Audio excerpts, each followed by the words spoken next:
रामनाथ स्वामी अर्थात रामेश्वरम के दर्शन करने के बाद अब हम चलते हैं राम सेतु की ओर। हाँ, ये वही राम सेतु है जिसे भगवान राम ने लंका की ओर जाने के लिए, समुद्र पार करने के लिए वानरों के साथ मिलकर बनाया था। ये वही राम सेतु है।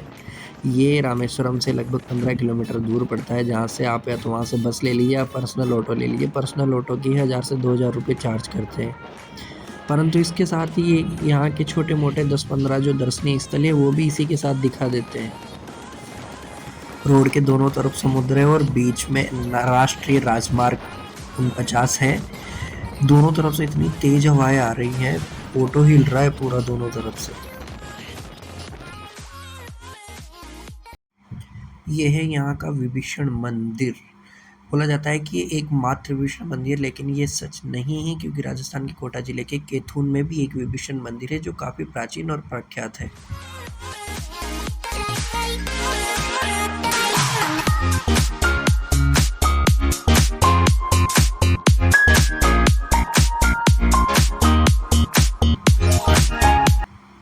ये हम पहुंच चुके हैं धनुषकोडी। हाँ, धनुषकोडी ही वह स्थान है जो भारत का अंतिम बिंदु है और यहीं से राम सेतु स्टार्ट होता है, क्योंकि सामने की तरफ लंका पड़ती है। धनुषकोडी तक नेशनल हाईवे 49 आता है, जिसका उद्घाटन प्रधानमंत्री श्री नरेंद्र मोदी जी ने किया है। मैं आपको गूगल मैप्स के माध्यम से दिखाना चाहता हूँ कि राम सेतु कहाँ था और हम कहाँ खड़े हुए हैं।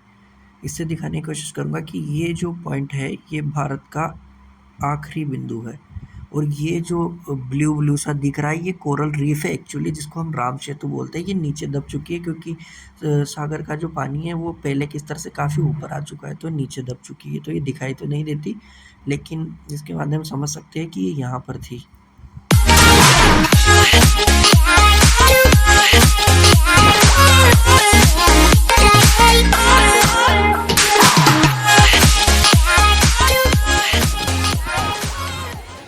ये जो लोग नहा रहे हैं राम सेतु पर, ये बंगाल की खाड़ी का ही पानी है, जो कि एक तरीके से हिंद महासागर का हिस्सा है।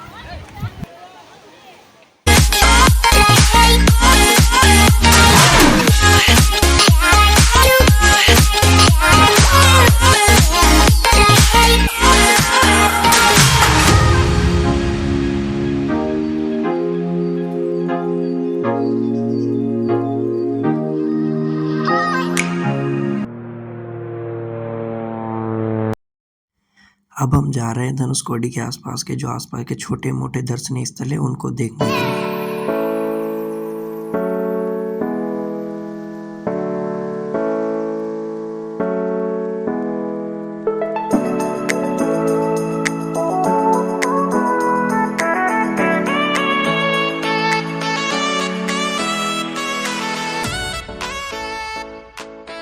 ये जो सामने जो देखकर आ रहे हैं हम, ये है यहाँ की प्राचीन चर्च है। एक्चुअली क्या है, पहले यहाँ पर जो धनुषकोडी थी एक बड़ा पूरा टाउन था और यहाँ पर ये सभी पॉइंट्स थे। रेलवे स्टेशन था, स्कूल था, पूरा एक कस्बा था जहाँ लोग रहते थे। लेकिन 1964 में रामेश्वरम साइक्लोन जो आया उसके बाद यहाँ पर बाढ़ के हालातों में एक ट्रेन हादसा भी हो गया और प्लस यहाँ की पूरी सभ्यता ही नष्ट हो गई। तो ये सामने दिखाई दे रहा है, ये रेलवे स्टेशन है यहाँ का पुराना, और अभी अब अंदर की तरफ चल रहे हैं। ये पहले के यहाँ के घर है और अंदर थोड़ा और अंदर जाते हैं तो एक गांव भी है, लेकिन अब यहाँ लोग वापस बसना चालू कर रहे हैं इन झोपड़ियों के थ्रू। लेकिन पहले यहाँ एक बसा बसाया पूरा कस्बा था जो पूरा का पूरा ही नष्ट हो गया। यहाँ तक ट्रेन आती थी इस रेलवे स्टेशन तक पहले, जब ब्रिटिश काल था।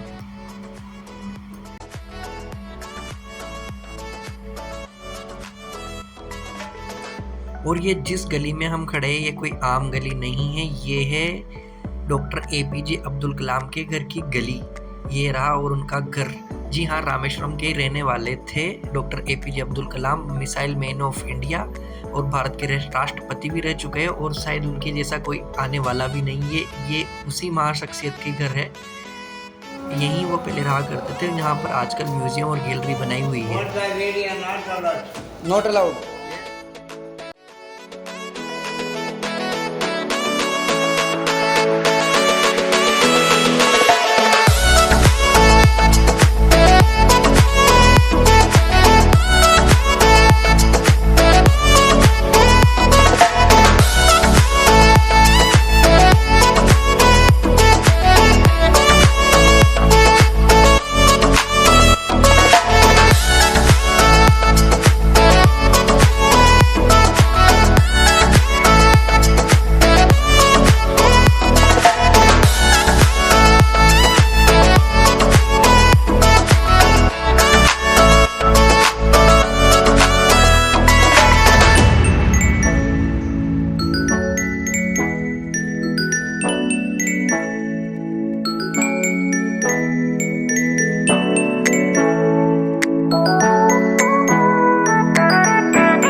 ये जो देख रहे हैं आप, ये है पम्बन बीच, और ये जितनी भी खड़ी है ये है मछुआरों की नावें।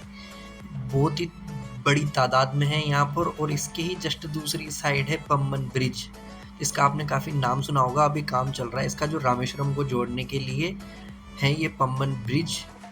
इसको हिलने डुलने वाला ब्रिज भी बोला जाता है, और ये पम्बन रेलवे ट्रैक का काम चल रहा है यहाँ पर। इसके बाद फाइनली पहुंच जाते हैं मंडपम रेलवे स्टेशन। धन्यवाद। जय महादेव।